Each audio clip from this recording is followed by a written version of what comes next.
Welcome to episode 166 of the Lone Hockey Podcast, where today we're going to be talking about some standouts in last night's matchup between the Sabres and the Maple Leafs. And it was not a really close game at all. And really interesting considering the fact that Buffalo, obviously, they've been on a losing streak and they've continued that now.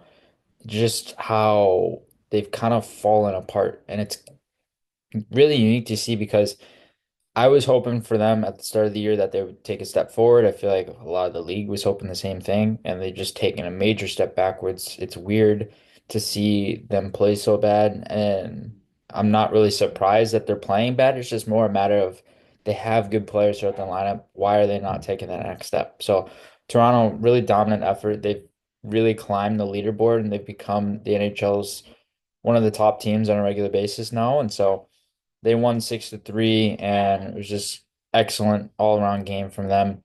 And we'll start with some standouts from the Leafs. William Nylander, of course, had 3 points, a goal and 2 assists, and he was really engaged offensively off the rush, his ability to attack in many different ways. And Nylander's become a guy who's become a staple as an elite forward throughout the league and really exciting forward to watch. And obviously, there's nuances in terms of his playmaking skill and his soft ice skill and how he can make plays in many different areas in the O zone. Just really comfortable with the puck and his stick in every situation. And it doesn't matter if he's under pressure or not, he's going to make a play and he's going to execute. So he was really good yesterday. Max Domi, I was really impressed with his game yesterday. Had 2 points, a goal and an assist, and was really noticeable as a passer, really noticeable as a playmaker, and really noticeable as a two-way player.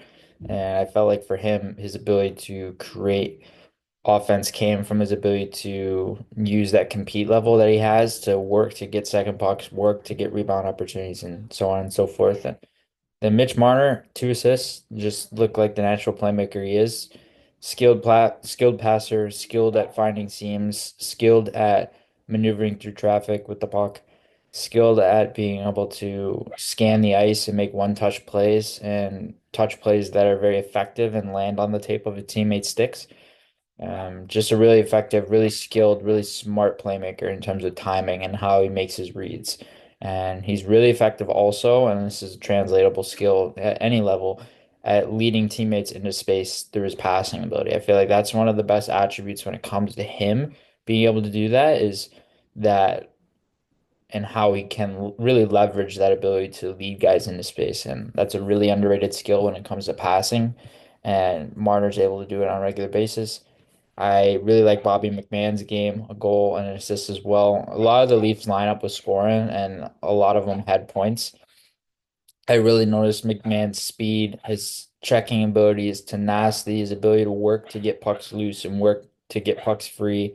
He's very effective as a competitive player, but also a skilled player. He brings some hard skill more than he does soft skill.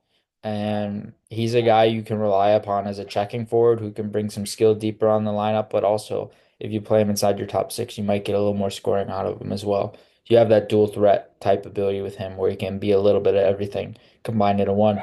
I like Nick Robertson's game once again. I really like John Tavares's game.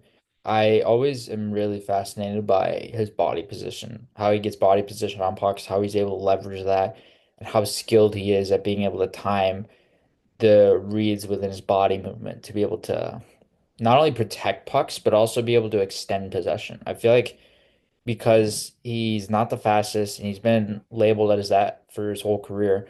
Yes, he's not the fastest, but he's really smart in anticipation, really smart with using his body and angling his body to protect pucks and hold his ground. And he does that really well in the ozone, really noticeable from that perspective there. I really like Max Pacioretty's game as well, and he's kind of turned into this villain type of role where he's kind of embraced it and he's become more of a checking forward. It's interesting to see because for a majority, if not all of his career, he's been a major top six scoring threat. And he's played a little bit of both roles simultaneously now, where he can be a hard-nosed player, but also still a really skilled player. And that's interesting to see. I feel like some of that has to do with Craig Berube's philosophy in order for him to stay in the lineup. Because yes, he's a veteran now. He might not be getting the same ice time that he did years back, but Still a very consistent player when he generates offense and still has that weapon of a scoring ability as well. And so it's really interesting to see his transformation this season as more of a checking player. Then for the Sabres, JJ Peterka, I really liked his game. I was hoping for him to take a major step forward this year. I haven't quite seen that from him and a majority of the Sabres forwards yet.